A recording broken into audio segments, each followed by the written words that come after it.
ఒక్కసారి కొమ్మూరి గోల్డ్ కి కాల్ చేయండి. తాకట్లో ఉన్న మీ బంగారాన్ని విడిపించి మార్కెట్ ప్రైస్ కి వాళ్ళు కొనుక్కుని మిగతా డబ్బులు మీకు ఇచ్చేస్తారు. హాయ్, వెల్కమ్ టు మనం టీవీ. మనం ఉన్నది మన కోసం. సోషల్ మీడియాలో కుర్చీ తాత అంటే తెలియని వాళ్ళు ఉంటారు. ఎందుకంటే కుర్చీ తాత మీద ఒక పాట కూడా ఆయన మాట్లాడిన మాటని ఒక పాట కూడా పెట్టారు, అది గుంటూరు కారం సినిమాలో. అంత ఫేమస్. ఎందుకంటే కృష్ణానగర్, యూసఫ్ కూడా, ఇంకా హైదరాబాద్, ఓవరాల్ ఎంటైర్ హైదరాబాద్లో కుర్చీ తాత అంటే తెలియని వాళ్ళు ఉంటారు. ప్రతి ఒక్కళ్ళు కూడా ఆయన కోసం వెంగళరావు నగర్ పార్క్కి వచ్చి ఆయన్ని కలిసి ఫోటో దిగి వెళ్ళేవాళ్ళు. గతంలో ఆయనతో ఫోటో దిగాలంటే కొంతమంది అబ్జెక్షన్ కూడా పెట్టేవాళ్ళు. లైక్, మీరు కుర్చీ తాతతో ఒకవేళ ఫోటో దిగాలనుకుంటే నాకు ఒక 200 రూపాయలు ఇవ్వండి, నేను తాతతో మీకు ఫోటో దిగిస్తా అని చెప్పి ఆ ఫ్యాన్స్ కూడా డబ్బులు ఇచ్చేవాళ్ళు కొంతమందికి. అలా బిజినెస్లు కూడా చేసుకున్నారు ఆయన పేరుతురుగా. ఆయన అన్న మాటతోనే ఒక సాంగ్ వచ్చిందంటే జస్ట్ ఇమాజిన్ ఆయన ఎంత కంటెంట్ ఉన్న వ్యక్తి. ఏ మాట అయినా సరే మొహమాటం లేకుండా చెప్పే వ్యక్తి. అలాంటి వ్యక్తి ఇక లేడు. ఆయన అనంత లోకాలకు వెళ్ళిపోయారన్న వార్త ఇప్పుడు సోషల్ మీడియాలో తెగ ప్రచారం అవుతుంది.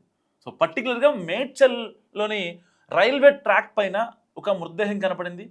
దానికి సంబంధించి ఇది కుర్చీ తాతే అని చాలామంది సోషల్ మీడియాలో కామెంట్ చేస్తున్న పరిస్థితి. రెస్ట్ ఇన్ పీస్ కుర్చీ తాత, నువ్వు తిరిగి రావాలి, మీ ప్రేమానురాగాలు ఈ సొసైటీకి కావాలి, మీరు ఏదైనా సరే నిర్మోహమాటంగా మాట్లాడతారు, మీలాంటి వ్యక్తి లేకపోతే మన సమాజం ఏమైపోతుందంటూ కూడా చాలామంది కామెంట్లు చేస్తున్న పరిస్థితి.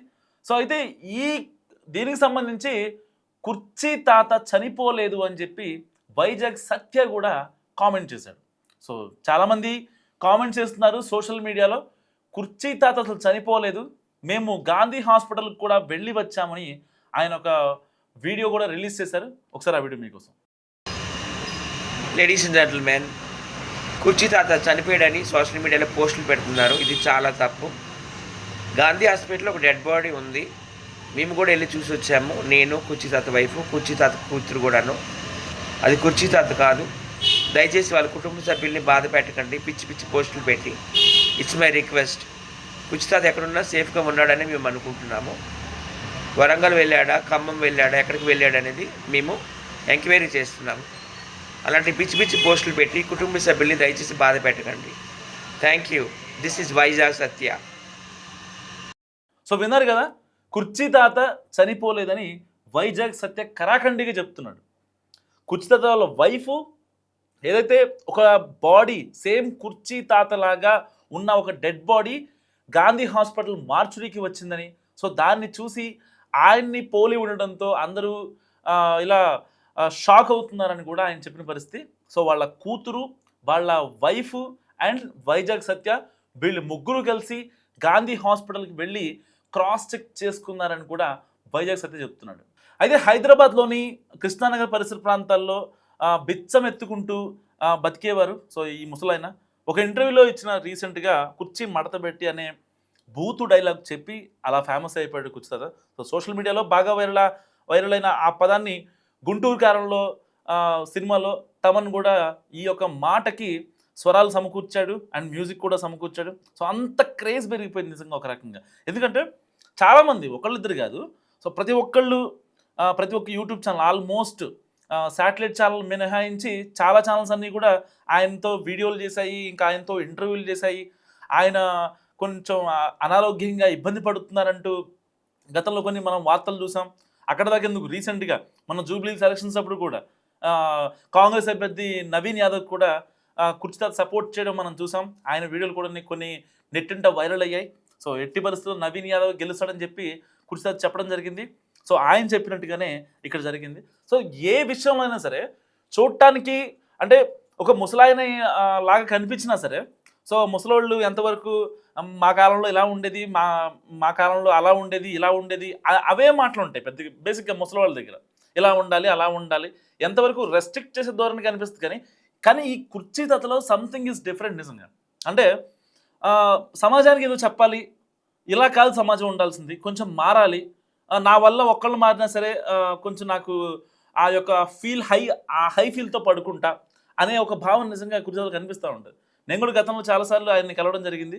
అప్పుడు కూడా నాకు కొన్ని విషయాలు చెప్పడం జరిగింది.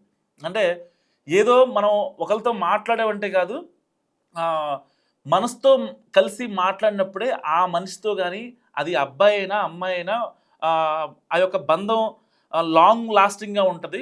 సో ఏదో నార్మల్గా మాట్లాడకూడదు, అది వాళ్ళ మనసుకి కదలాలి, మనసు కదిలించేలా మాట్లాడాలి. అది ప్లస్ అయినా మైనస్ అయినా సరే అని నాకు చెప్పడం జరిగింది. నిజంగా కుర్చీ తాత గాంధీ హాస్పిటల్లో చికిత్స పొందుతూ చనిపోయారని, పోస్ట్ మార్టం కోసం ఆ శవం ఉందని, నిజంగా ఆ మాటలు అయితే నేను నమ్మలేకపోతున్నా. సో సోషల్ మీడియాలో అయితే చాలా దారుణంగా పెడుతున్నారు. గతంలో ఆయన్ని చాలా ఇబ్బందులు పెట్టారు. మీరు చూసుకుంటే కుర్చీతాత అలియాస్ షేక్ అహ్మద్ పాషా, ఇతని పూర్తి పేరు. కృష్ణకాంత్ పార్క్ పరిసర ప్రాంతాల్లో ఆయన తిరుగుతూ ఉంటాడు. సో ఇటీవల ఆయన ఎక్కువగా వార్తల్లో నిలుస్తున్నాడు. ఇటీవలనే కాదు, ఎప్పుడు కూడా వార్తల్లో నిలుస్తూనే ఉంటాడు. సో ఆయన పోలీసులు అప్పట్లో అరెస్ట్ చేశారని కూడా చర్చనీయాంశమైంది. సో అహ్మద్ పాషాను అదుపులోకి తీసుకున్నారు. సో ఆయన మీద కొంతమంది కావాలని కేసు పెట్టడం జరిగింది. ఆ కేసు పెట్టిన తర్వాత వాళ్ళు పోలీసులు వచ్చి అరెస్ట్ చేయడం జరిగింది. సో అనవసరంగా ఆ యొక్క పాటలో ఎందుకు పెట్టించావు, నువ్వు మాట్లాడిన బూతుని ఒక పాటగా ఎలా చిత్రీకరిస్తారు, దానికి నీకెంత డబ్బులు ఇచ్చారని ఆయన్ని దూషించడం, ఇలాంటివి జరిగాయి. సో దానికి సంబంధించిన కొన్ని పోలీస్ కేసుకి సంబంధించిన కాన్సిక్వెన్స్ని కూడా కుర్చీతాత ఫేస్ చేసినటువంటి పరిస్థితి. సో తర్వాత నిర్మోహమాటంగా ఆయన బయటకు వచ్చారు, నిర్భయంగా ఉన్నారు బయటకు వచ్చిన తర్వాత కూడా. సో ఆయనకి తెలిసిన వాళ్ళు, ఆయన సన్నిహితులు ఎవరైతే ఉంటారో వాళ్ళు కుర్చీతాత కోసం, ఫోటో కోసం వచ్చిన వాళ్ళని, దూర ప్రాంతాల నుంచి వచ్చిన వాళ్ళని డబ్బుల కోసం కొంతమంది మధ్యలో బిజినెస్ చేశారు. సో వాళ్ళకి సంబంధించి కూడా నిజంగా కుర్చీతాత ఎప్పుడు ఎవరిని ఏమీ అనలేదు. సో దాని తర్వాత ఒక షార్ట్ ఫిల్మ్ కూడా చేయించారు కుర్చీతాతతో, ఒక షార్ట్ ఫిల్మ్లో కూడా నటించాడు కుర్చీతాత. సో దానికి సంబంధించి అప్పట్లో ఆయనకి 5,000 ఏమో రెమ్యునరేషన్ ఇచ్చారు. సో ఆ పాట కోసం అయితే ఆయన దాదాపుగా 30,000 రూపాయలు తీసుకున్నట్టుగా అప్పట్లో సమాచారం. సో ఎవరిని కూడా డబ్బులు అడిగి లేదనిపించుకోలేదు ఏ రోజైనా సరే. అంటే ఒక నీతివంతమైన ఒక మనిషి ఎలా మాట్లాడతాడో, ఒక మనిషి ఎలా జీవించాలో అలాగే మాట్లాడాడు తప్ప తన సహనాన్ని ఎప్పుడూ కోల్పోలేదు, తన వ్యక్తిత్వాన్ని కూడా ఏ రోజు కోల్పోయినటువంటి వ్యక్తి కాదు మన కుర్చీతాత. నిజంగా సరే ఆయన చనిపోయారనే వార్త నిజంగా నాకు మింగుడు పడట్లేదు. కానీ ఒకవేళ ఆయన చనిపోయారంటే కనుక నిజంగా నేను చాలా బాధపడతా. అంటే నాకు చెప్పడానికి ఏదోలా ఉంది. ఎందుకంటే ఒక పక్క ఆయన ఫోటో సోషల్ మీడియాలో వైరల్ అవ్వటం, అక్కడ ట్రాక్ దగ్గర కూడా ఆయన యొక్క బాడీ కనిపించడం నిజంగా ఫస్ట్ చూసి చాలా బాధేసింది.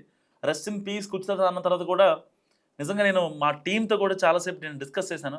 ఆయన చనిపోయారా, ఆయన ఎలా చనిపోతాడు, 2 ఏళ్ల క్రితం ఆయనకి కొంచెం హెల్త్ ఇష్యూస్ అన్నారు, అలాంటి వ్యక్తి ఎలా చనిపోతాడని చెప్పి మా టీం కూడా ఎస్సీఓస్ టీం, ఇంకా జర్నలిస్టులు కావచ్చు, ఎడిటర్స్ కావచ్చు, ఆయనతో గతంలో ఆయన మా ఛానల్కి ఇంటర్వ్యూకి వచ్చినప్పుడు సో అందరూ కూడా వీళ్ళందరూ కుర్చీతాతకి మంచి ఫ్యాన్స్ అనమాట.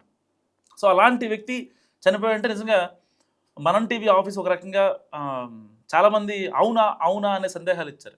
ఎందుకంటే ఆయన అంత యాక్టివ్గా ఉంటాడు, ఆయన అంత యాక్టివ్గా మాట్లాడతాడు, జనంలోకి తిరుగుతాడు, చెప్పాల్సిన నిర్మోహమాటంగా చెప్తాడు. అలాంటి వ్యక్తి ఇక లేరు అన్న మాట నిజంగా ఎవరు కూడా దీన్ని డైజెస్ట్ చేసుకోలేరు. నిజంగా చాలా బాధపడతారు కూడా ఆ మాట విన్న తర్వాత. సో ఏదేమైనప్పటికీ వైజయ్ సత్య స్పందించిన విధానం చూస్తే కుర్చీతాత చనిపోలేదు అని మనకి తేటతెల్లమవుతుంది. సో ఈ వైజాగ్ సత్య చెప్పిందే నిజమవ్వాలని కోరుకుంటున్నా. మీ అభిప్రాయం కూడా మస్తు కామెంట్ చేయండి. చూస్తూనే ఉండండి మనం టీవీ.